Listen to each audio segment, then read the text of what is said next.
Welcome to Insights. I'm Dick Goldberg, and our subject today, homelessness in America. Who is homeless? How many people are homeless? How come they are? And what can be done about it? With us today is Steve Schooler. Steve has an interesting past. He was a lawyer in private practice, and he began volunteering to help the homeless, and it became a passion for him. 14 years ago, he began a full-time career running agencies for the homeless, and for the last 10 years, he's been the executive director of Porchlight, a pretty large agency in Dane County and Madison, Wisconsin, that really we can look at as a prototype for the nation. They shelter the homeless, they feed them, help them with employment services, counseling, and then they help them transition to affordable housing and permanent housing. And they have a goal of moving people from homelessness to permanent housing. Steve, thanks for being with us. Thank you, Dick. How many people in America are homeless? That's an interesting question because it depends on how you define homelessness. In terms of the people that are either in shelters or unsheltered, what we do, and HUD actually does this, everyone in the country works through this, we do basically a daily count. And a particular day of the year. So everyone throughout the United States, all the service agencies that provide services to the homeless or low-income folks actually do a count on that particular day. And so all the numbers are added up. So in 2011, according to the National Alliance of Homeless through this account, and that's January 2011, there were 636,000 persons that were homeless on that day. And that's not units, that's individuals. So that includes a family of three. Yes. So it counts as 3 people. Correct. 636,000 people. Correct. Okay, this might be a little wonky, but what is homelessness? How do you know when someone's homeless? That's a good question, too. And that number, you note that I put either in shelters or unshelters, or not sheltered. And in essence, when we do this count, I mean, obviously you look at the numbers that are in shelter, no question about that. But then you also reach out to folks that are on the streets, in the parks, and those locations, and you basically ask them, where are you spending tonight? Are you spending tonight in your car? Are you spending tonight in a motel? Or are you spending tonight in the street? So that's then how you count. But there's another more challenging issue with how you define homeless, and that is there are a significant number of more persons, both families and individuals, that are doubled up and tripled up in apartment units throughout the country, which if the landlord knew, would be a violation of the lease, and they too would be homeless. So they're on the edge of homelessness. They're on the edge of homelessness, and that number is much higher. I mean, and I think on an annual basis, you're talking about several million that are in that status of being doubled up or tripled up that would be homeless, but for the fact that they're in an apartment with a friend or with somebody they know. So I wasn't going to ask you this, but I am curious. What lit your passion about this? Why did you make the switch from being a private lawyer to, I know you're not getting rich in this business. No. Why did it become so important? Why did it become important to me? In a sense, it was the working with the homeless that I work with, the experiences that I had. I essentially began my service with the homeless serving meals in the drop-in shelter. Okay, and so as you're serving a meal across the counter, just like you and I here are looking at one another, and you're handing someone a meal, you begin to realize that the difference between you and that person standing looking at you across the counter is really basically the width of the counter. And I'm surprised. I'm not surprised, and I am surprised. Right. They're no different than you or I when all is said and done. Have they had different experiences? Yes. Okay, in some respects. But, I mean, let's look at it another way, in another dimension. Yeah. I have a nephew that suffers from bipolar schizoaffective disorder. Okay?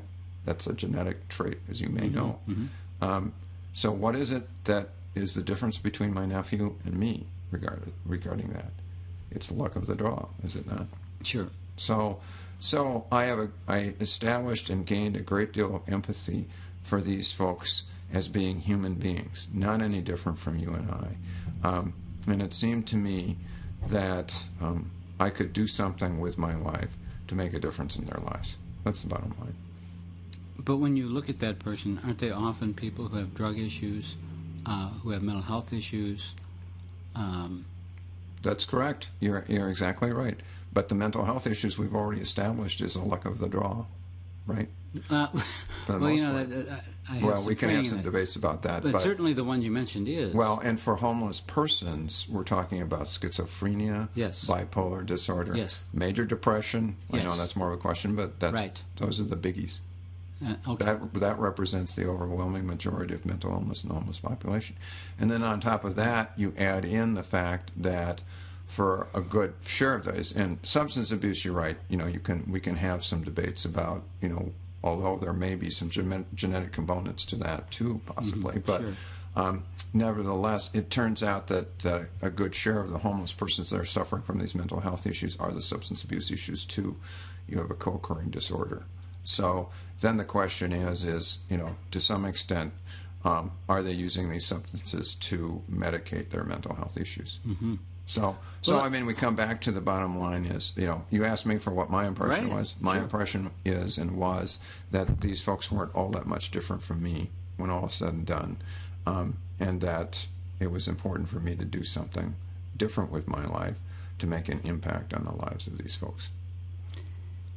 If you take away, and I know it's a big if, severe mental illness, schizophrenia, severe bipolar, right, and you take away drug addiction, right, then when you say they're people like me, right, I mean those who don't have a severe mental illness and are not addicted to drugs and alcohol, right, how many are left? About 20 to 30% of for individual persons that are homeless. Families are a little bit different issue, but for individual persons, if you are including substance abuse and mental health issues, and mainly the mental health issues I described, right, you're really talking about 70% of the of the adult homeless population, roughly. And right now, who is homeless? What does the population look like? In terms of male versus female, it's about 75-25. I mean, those estimates range a little bit. It's interesting. It turns out that at least the trends have been somewhat in the arena of, for the individuals, there have been more individual males as opposed to individual females. I'm not quite sure why that is, but there's that. Roughly about 37 or 35% of the entire homeless population are children, and their children and families. And basically that typical homeless family is a single mom and 2 or 3 kids. And the issues there relate, I mean, there's a high prevalence of domestic abuse issues that relate to that population, as well as young pregnancy, teen pregnancy. Those are probably the 2 bigger factors as it relates to that. So that, I mean, I think that gives you the male versus female. A very high percentage are homeless for the first time. They're staying in the shelter. Yeah, roughly 40 to 50% are homeless for the first time. The chronic homeless, which are the homeless that are the long-term homeless, represent approximately 17 to 20% of the homeless population. So there is a turnover. People are homeless, stay in a shelter, and then they find housing? Yes. Yes. Or they lose housing, stay in the homeless shelter, and then find housing. Yes. Ah. And partly that is due to both, and I'm more familiar here with the local Madison data than I am with the national data, but part of that is due to housing costs as it compares to wage rates. It turns out that our housing costs, both here in Dane County, but our housing costs throughout the United States, particularly in major urban areas, are very, very high relative to wage rates. And in fact, actually, we do have a way of measuring this, and how we measure this is what percentage of income you spend on rent. If you spend more than 30% of income on rent, that's typical, it's 30%. If you're spending more, then you're under some degree of stress, which means that if something somehow goes wrong, you could end up homeless. And as it turns out, and this number has been increasing over time,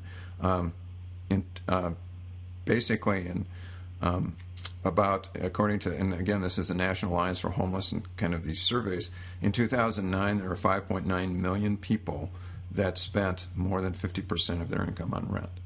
A lot of those in places like New York City and San Francisco and high rent. It's national, so I don't know. Yeah. I can say this, that in good old Madison, Wisconsin, right?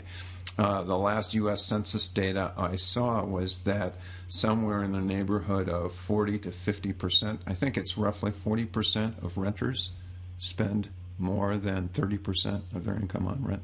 Okay. And the higher that number, the more prone you are to losing your home or not being able to maintain it. Absolutely. And, yeah. It was 6.2 million in 2010. Why don't we go back to where all this started? I mean, I'm an old guy. I'm older than you. Right. And I remember, yes. And I remember when I was a kid, there was Skid Row. There were flop houses where people for 25 cents a night could get a bed. And there was single-room occupancy where you could rent a room real cheap. Right. There's a bathroom down the hall. Right. What happened? Yeah. Well, several different things happened. Number one, in terms of the homeless population itself, okay, in the days when you were growing up was probably 1950s, maybe before. In the mid to late 1950s, we as a society began a change in policy. That change in policy was the way in which we treated mentally ill persons in this country. They had been, for many, many years, the solution to mental health issues was to simply lock these individuals in institutions and keep them there. In the 1950s, in part as a result of some exposés, in part as a result of a sense that maybe they could live in amongst the community, we began to take these folks and move them out of institutions and over time close down institutions. And as with anything, Dick, it began slowly and then over time picked up steam. And at the time frames that it really began to pick up steam was in the 60s and 70s. And so these people ended up getting taken out of institutions, and institutional populations reduced by, almost 90%, close to 90%. Meanwhile, our population is increasing, and we know the mental health issues oftentimes are a percentage. So the number of mentally ill are increasing. Meanwhile, we're decreasing by significant numbers. So then the whole hope was, and this was in the 60s as part of the Kennedy administration, the Johnson administration, that we would take the savings in these institutions and then provide support for them on the outside. Well, that money, as you know, didn't get there. It went elsewhere. Where it went, we're not quite sure, but it certainly didn't get. So as a result, what happened is these persons ended up with a discharge plan of being a bus ticket and directions to the local welfare office. Oh my. And that happened here in good old Madison, Wisconsin, Dick, just as it. So if it happened here, it's going to really happen elsewhere in a worse way even. So as a result, as my daughter would say, well, duh. I mean, where do you expect these people to have ended up? And they ended up right below us here on the street. Yeah. Right. And so that's one factor that precipitated. Okay. Another factor is, and you mentioned this, and I'm glad you mentioned this. The 25 cent a night hotel room, whatnot, the single room occupancy. It wasn't hotels. a room. That was a bed with 20 other beds in the room. Well, or the single room occupancy house.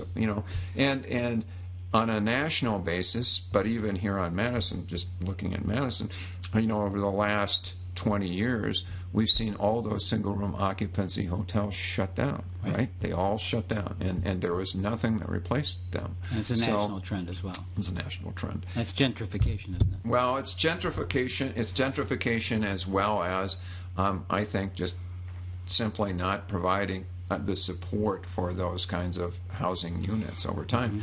And I wanted to mention that because then, in addition to that, at the same time that this is going on, in the 70s and 80s with the Reagan administration, and I certainly don't want to be political here, but the fact of the matter is that part of what the Reagan administration did was severely cut subsidies to public housing in this country, and as a result, a lot of the public housing units either did not continue or they certainly did not keep up with the increasing population.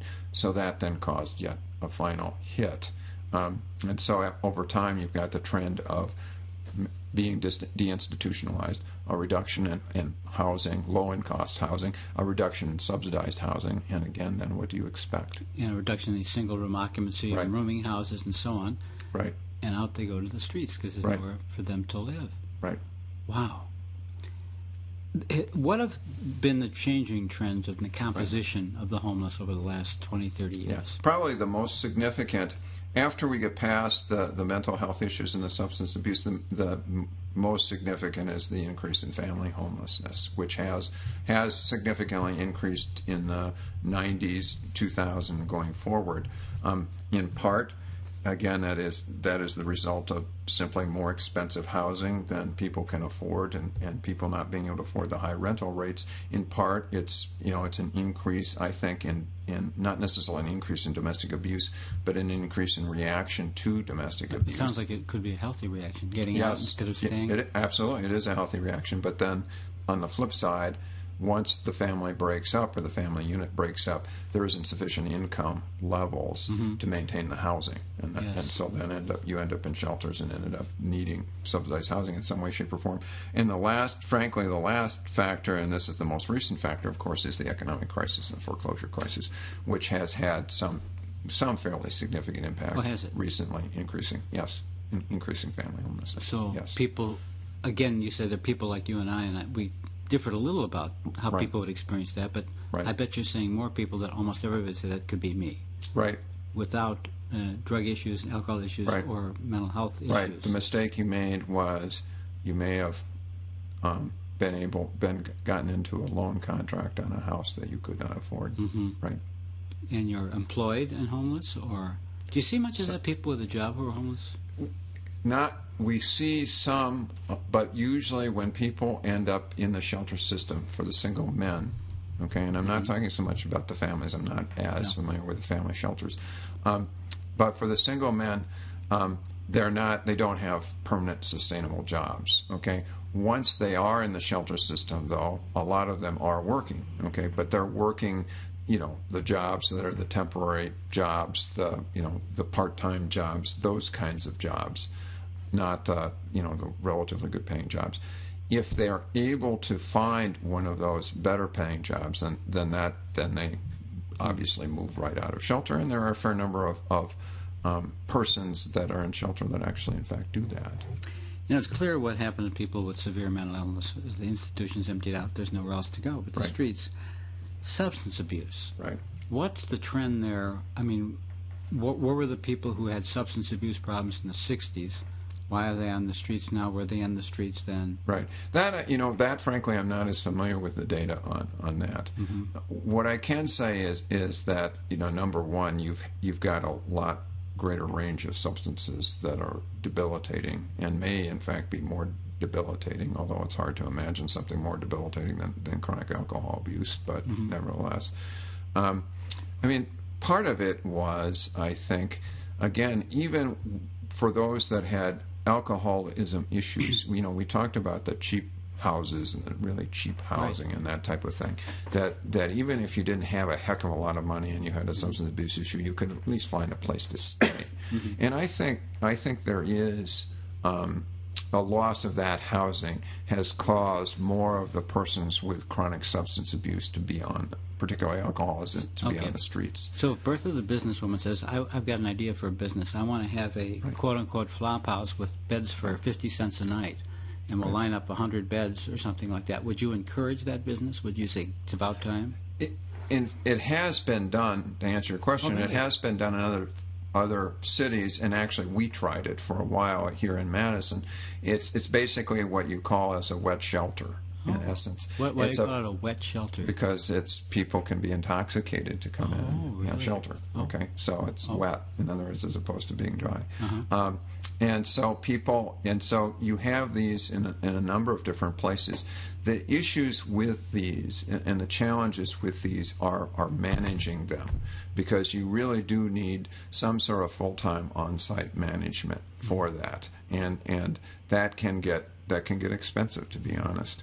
And to make it work can be expensive. The other thing is you have to find a staff or some people that are actually willing and want to make it their mission to be able to do this and want to do this. That's the challenges to that kind of model. But yes, it can happen, and it is a possibility. Okay. The one thing I would say with that, and the harder part of that is you have to realize that in that type of scenario, you're basically doing what is called a harm reduction model. You're not changing anyone. No. You're not moving anyone. You're actually just giving them a place to stay. And because you're doing that, it's not like, when you're trying to write grants and stuff like that, you want to turn people over and you want to move people so you can be able to serve new people, right? Yeah. With that kind of model, you basically say serving the same people and the same group of people for a number of years. Have you done anything other than to house people, put a roof over their head temporarily? How do you attack this problem? The way we go at it, as I said, we tried that in a small scale, that harm reduction model. And what happened, again, was we had a staff person who really was committed to doing it and working with it for a couple of years. Then they burned out, and we couldn't find another staff person that really would make that work. So let's go back. Your bigger question was, what do we do? What is our view of the solution? And I think this is true across the country, and I think if you brought in a lot of people like me, I think they would all say the same thing, and that is some form of subsidized housing, that is long-term, permanent subsidized housing, that attaches to it or has attached to it in some way, shape, or form some form of case management services, some form of social service. So you have, and it can be a family or it can be an individual, you have someone that does not have to come up with the full amount of market rate rent that would be required in a typical market rate environment. It doesn't have to be fully subsidized by any means, but it needs to be partially subsidized. And then you add to that component some type of social service, social worker that assists with that person, and the services somewhat need to vary, right? It's not a cookie cutter. So for families, there are different issues in terms of housing, in terms of dealing with children and dealing with child care and those types of things. As for and families also have issues with mental illness and substance abuse, but also with the individuals, then you have to figure out, what is the issue substance abuse, is the issue mental health issues, how can we address some of those concerns and stabilize that individual. And to be honest with you, our model is more of a recovery-oriented model. Particularly for substance abuse, we have had major challenges just putting someone that has a substance abuse issue that is continuing with that substance abuse issue into an apartment. Okay, so let's say you've got Joe, who's been an alcoholic for 35 years. Right. He's 60 years old. Right. What are you going to do with Joe? What are you He's staying at your nightly shelter. Right. And now he's used up his 90 days in the winter, and you've got to throw him out. Right. What do we do with Joe? Yeah.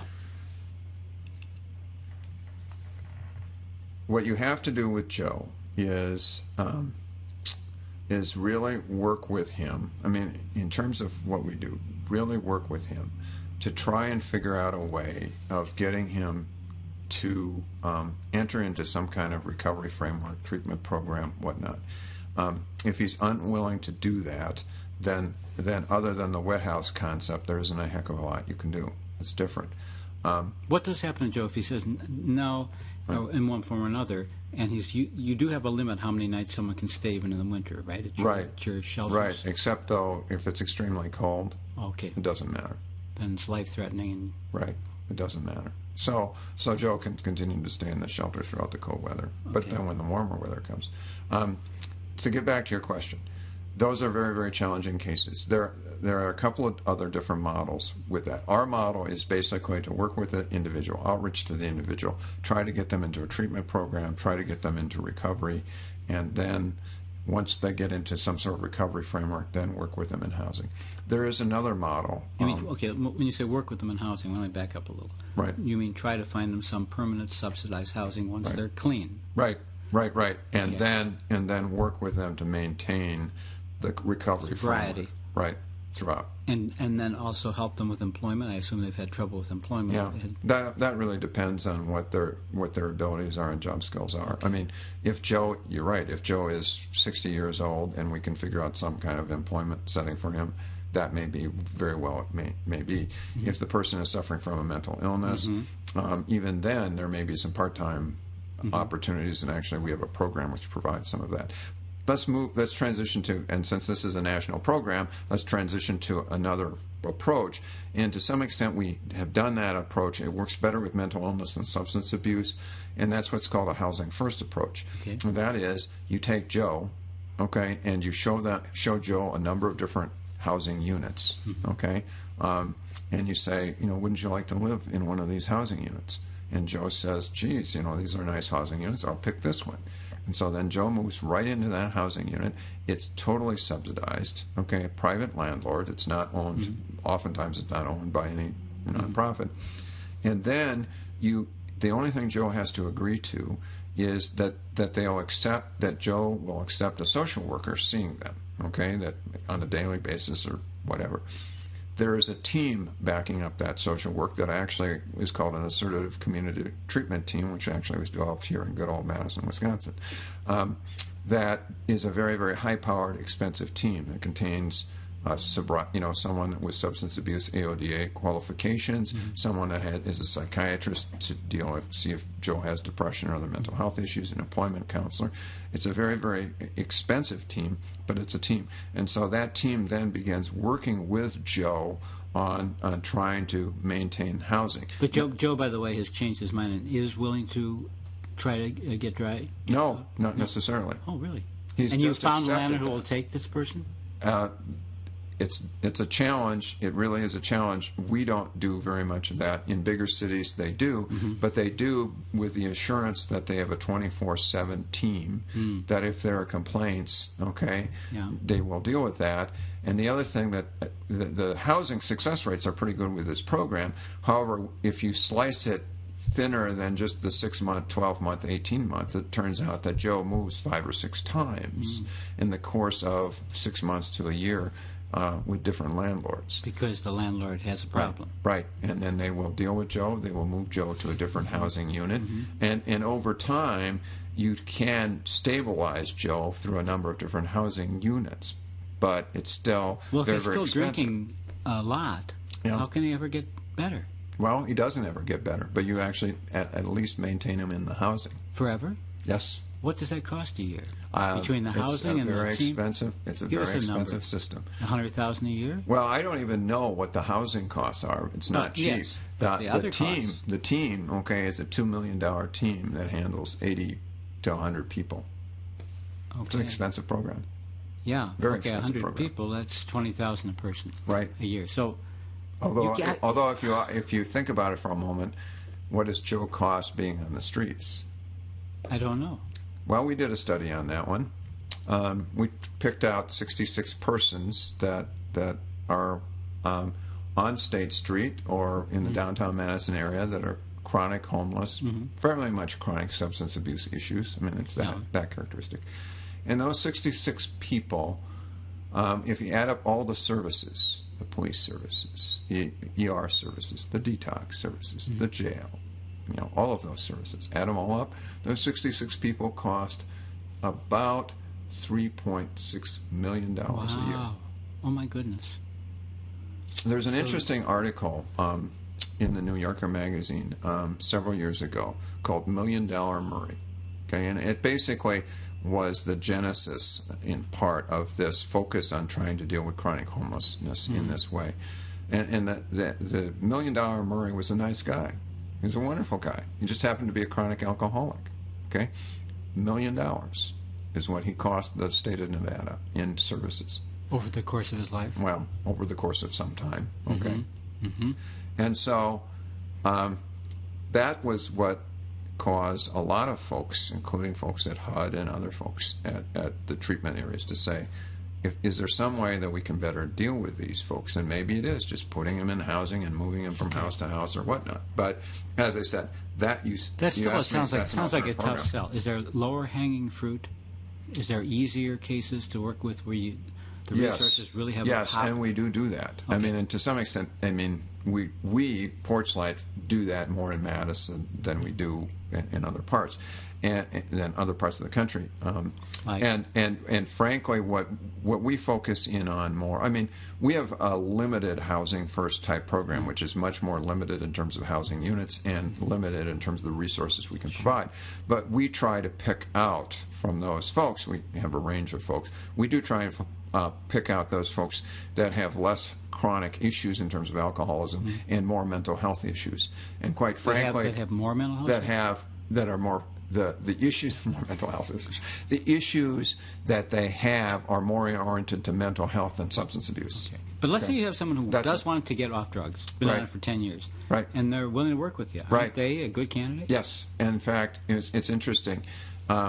In just recently, we have, and I'm going to have to talk more locally here in Madison, but we have been advocating, I have been advocating for trying to limit alcohol consumption or alcohol availability to some of these chronic alcoholics.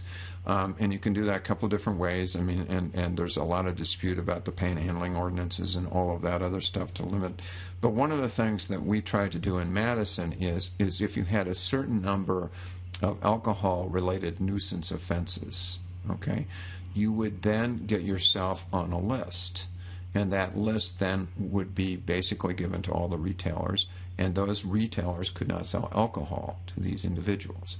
And the hope was that by making it more difficult to access alcohol, Joe might change his mind. We actually had an individual, that was Joe, that had been a chronic alcoholic for a number of years, that was on this list, that, you know, for whatever reason the light bulb went on, decided that they really did want to make a change. We began working with that person over a period of time, and in this past summer, I think it was in June, the person entered treatment. We then put them in one of our Housing First units, and there they are.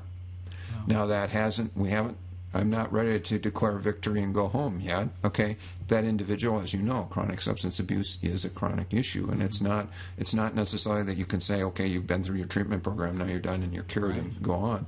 We're going to have to continue to work with that person. I'm sure that person is going to have some relapse issues over time that we're going to have to deal with, but I think we've got a real shot. But, you know, there's so much to think about in terms of what are their solutions. Mm-hmm. I'm assuming almost everybody who's homeless would rather not be. There's not people out there who just want to be on the streets. There are a few people that have serious mental illness, that type of thing. Yes, I mean you're talking a small percentage. Yes. Okay, so if you could have all the resources you wanted, and you were the czar of helping with homelessness in the country, correct. What would you like to see happen? What I would like to see happen is, I think, first and foremost, focusing on treatment resources that are available to persons on the street for both mental illness and substance abuse. More important than the housing? Well, that's number one. Which is? It's a combination, Dick. It's not one or the other. Okay, so it's more treatment resources, and then the next piece tied to that is housing. But you can't, if we just said, here is 600,000 housing units, that solved the problem, period. No. Tell us why. Man. Because you need the treatment resources that are available, the mental health treatment resources, and the substance abuse treatment resources that are tied to. But if you gave those units, everybody a key to a house or apartment or whatever, you wouldn't have homelessness anymore. It wouldn't have homelessness, no? No, it wouldn't, because if you're not dealing with some of the underlying issues as it relates to that, okay, namely the mental health issues and the substance abuse issues, they would potentially destroy their apartment, potentially lose their key, potentially whatever. From my standpoint, you have to have the resources that support people in the housing, even if it's free or cheap.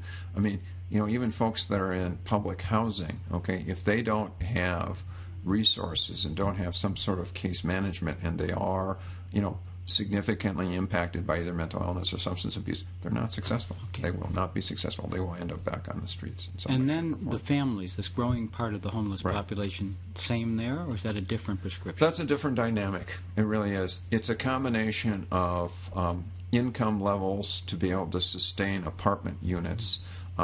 It is also a part of family dynamics.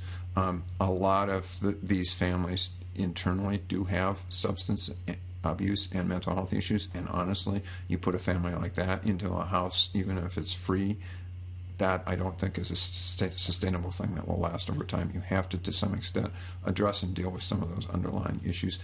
I think probably that's the big piece of it. Having job training programs to empower folks to be able to do better and aspire to more and have confidence, which then translates throughout the family, is also I think, important as well for that. Well, Steve, you know what you've done is you've helped us really understand the complexity of this problem. I thought I knew a lot about homelessness, and I do know more now. And Well, you and I have talked a lot. We've talked a lot, and there's always so much more to learn, but I mean, I do have a little different picture, so I very much appreciate what you've said in the last 35 minutes, and I hope it's been helpful to listeners, and I hope you will join us on the next edition of Insights.